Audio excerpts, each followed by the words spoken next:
Fala pessoal, estamos aqui no Lição Cast, nosso novo formato do nosso programa, e agora vamos falar sobre a lição 2, que tem sobre o título O Início do Altar. Quando a gente fala sobre essa história, nós voltamos aqui para o livro de Gênesis, Gênesis capítulo 3, verso 21, e é talvez o texto central onde vamos abordar todo o conteúdo aqui dessa lição. Mas antes, nós vamos realizar uma oração para a gente começar o nosso programa. Edson, pode orar. Oremos. Maravilhoso Deus, grandioso Pai, nesse momento estamos aqui, Senhor, para estudar a Tua Palavra. Clamo que o Senhor derrame sobre nós o Teu Espírito de sabedoria para que possamos, Senhor, fazer o melhor para Ti. E que assim possamos partilhar o que aprendemos aqui com os nossos semelhantes. É o que te pedimos e agradecemos em nome de Jesus. Amém. Então, Gênesis 3, verso 21, a Bíblia fala: O Senhor Deus fez roupas de pele e com elas vestiu Adão e a sua mulher. Esse talvez é o verso central de toda essa trama. Então a gente tem aí a tirinha que mostra um diálogo entre Adão e Eva, e no final a gente vê então Deus vestindo eles com o manto da justiça. Na verdade, nesse contexto dessa história, nós temos um altar que é realizado, o primeiro altar de sacrifício, e nós temos então a pele do cordeiro, que é usada para ser as vestes para Adão e Eva. E quando a gente olha para isso, nós voltamos exatamente para o sacrifício de Jesus.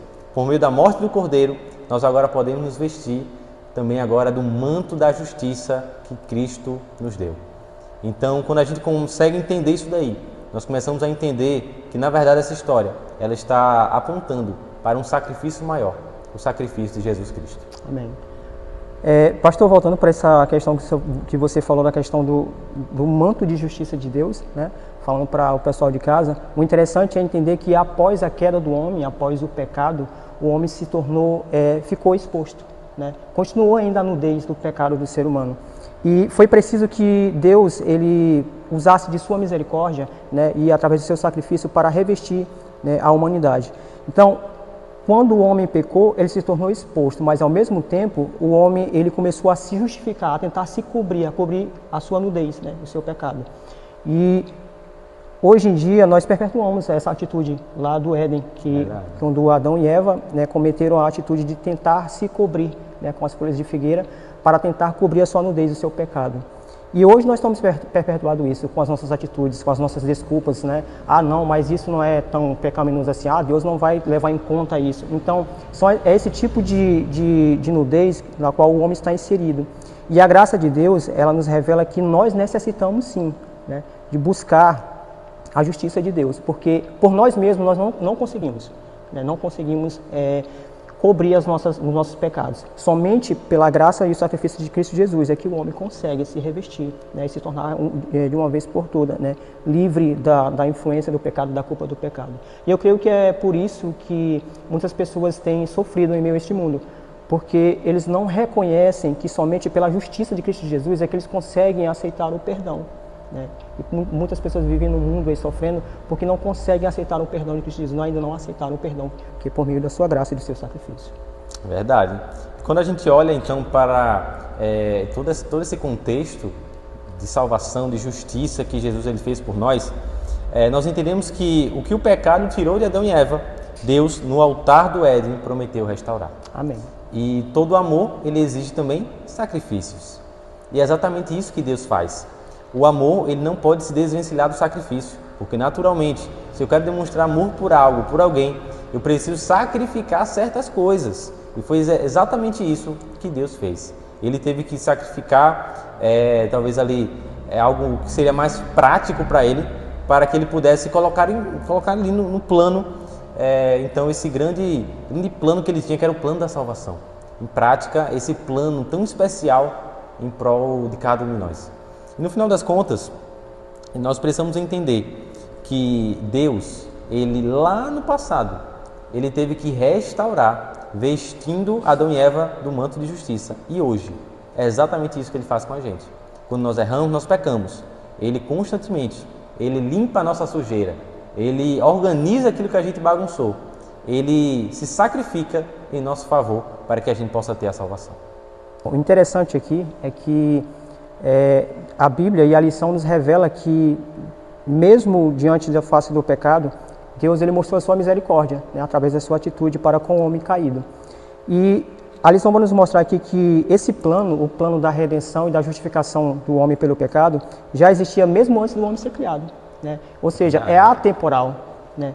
Antes do homem cair, Deus já tinha revelado a sua graça, a sua misericórdia e a sua justiça para com o homem. E a lição diz aqui que desde eras eternas, o concerto da graça, o favor imerecido existiu na mente de Deus. Então, mesmo antes do homem pecar, mesmo antes do homem cometer o erro de pecar, Deus já o amou primeiro, né? Já lhe amava primeiro e já instituiu essa graça salvadora, essa justiça, para que pudesse haver a redenção dos seus pecados. Então, Deus poderia ter destruído Adão e Eva naquele momento, não poderia? Sim, ele tinha essa prerrogativa, porque ele era Deus, poderoso, santo, né, e livre de todo pecado. E também destruir a terra e todos os seres vivos. No entanto, em vez disso, antes mesmo que o mundo fosse criado, ele planejou realizar uma intervenção em favor da humanidade caída. Efésios 14:6, 1 do 4 ao 6, né? É um texto muito interessante que precisamos ler nesse momento. 14, do 1 ao 6. Deixa eu ver aqui. 14? Não, capítulo 1, verso 4 ao 6. Beleza. Porque Deus nos escolheu nele antes da criação do mundo, para sermos santos e irrepreensíveis em sua presença. Em amor, nos predestinou para sermos adotados como filhos por meio de Jesus Cristo, conforme o bom propósito da sua vontade, para o louvor da sua gloriosa graça, a qual nos deu gratuitamente no amado. Isso demonstra o quanto Deus é misericordioso e ama os seus filhos. E mesmo antes do homem cair, Deus já escolheu, já separou o homem para ser um objeto de adoração e de reverência ao seu santo nome. Então Deus já instituiu no início, mesmo antes do homem cair, a sua graça redentora, a sua justiça. Então no altar do Éden, Deus pagou um alto preço para reconciliar os seres humanos perdidos com Ele. E esse foi apenas o começo da demonstração de seu amor sacrificial por nós. O sacrifício feito no Éden foi apenas uma pálida sombra do verdadeiro e completo sacrifício que seria feito por Jesus na cruz. Ou seja, aquilo que aconteceu no Éden ali foi somente o início da graça, como diz aqui na nossa lição no início, o início do altar. Porque tudo precisaria ser completo quando Jesus morreu na cruz, para demonstrar verdadeiramente o seu amor e a sua graça pela humanidade. Legal. E no final das contas, o que a gente tem que fazer é ir de volta ao altar, se lembrar do altar. O altar, ele é um local de bênçãos, o altar é um local de promessas. O altar é um local onde a gente relembra a nossa salvação. Em Gênesis 26, verso 23 até o 25, nós temos ali a história de Isaac, onde ele foi para Berseba. Então naquela noite Deus se apresenta para ele e vai dizer: eu sou o Deus de seu pai Abraão, não tema, porque estou com você, eu abençoarei e multiplicarei os seus descendentes por amor ao meu servo Abraão. Então o que Isaac faz? Isaac construiu nesse lugar um altar e invocou o nome do Senhor. Ali armou o acampamento e os seus servos cavaram outro poço. Ou seja, o altar é local de bênção. E o que nós temos que fazer hoje é voltar ao altar. Estar retornando a se lembrar desse sacrifício que Jesus fez por nós. Como é que a gente faz isso? Sendo gratos pelo amor e por tudo isso que Ele fez por nós, vivendo uma vida de acordo com a vontade dEle. Amém. Então, eu acredito que essa é a grande vontade de Deus. Ele nos resgatou, mas Ele não nos resgatou para que a gente pudesse sair de perto dEle, mas sim para que a gente pudesse viver para sempre, constantemente com Ele.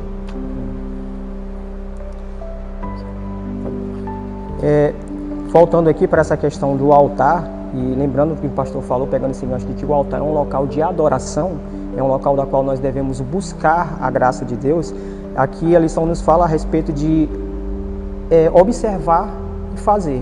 Qual observar e fazer? Eu preciso aprender a reconhecer que eu preciso voltar aos pés de Jesus e quebrantar meu coração no seu altar de graça. Mas ao mesmo tempo eu preciso ensinar as pessoas também, né, a ter esse senso, o senso de adoração, né, de quebrantar, confessar os seus pecados e aceitar a graça misericordiosa do nosso Deus, né. Então eu como líder, ou talvez como pai, ou como alguém que está à frente de uma família, eu preciso ensinar aquelas pessoas que estão ao meu redor, os meus familiares, os meus amigos, a terem essa consciência de reconhecer que o altar é um local de adoração e reconhecimento da graça de Deus. Perfeito. E sabe, tem uma perguntinha que eu achei muito interessante. O que Deus sacrificou para salvar você? Que tipo de sacrifício devemos fazer em resposta? Então, como o Edson falou, o que nós temos que fazer é, na verdade, seguir o exemplo de Jesus. Ele não se entregou por nós? Nós temos que agora repetir e fazer talvez esse mesmo amor que ele teve por nós, também tentar demonstrar um pouquinho para ele. Sabe, foi um sacrifício imenso. E no final das contas, essa história de amor não pode ficar somente guardada conosco. Não pode somente ficar guardada para cada um de nós. Nós temos que compartilhar essa história de amor. E o grande desafio que eu faço para você é: compartilhe. Fale para alguém essa história desse grande sacrifício, que nós devemos voltar ao altar e se lembrar daquilo que Jesus Cristo fez por mim e por você. Amém.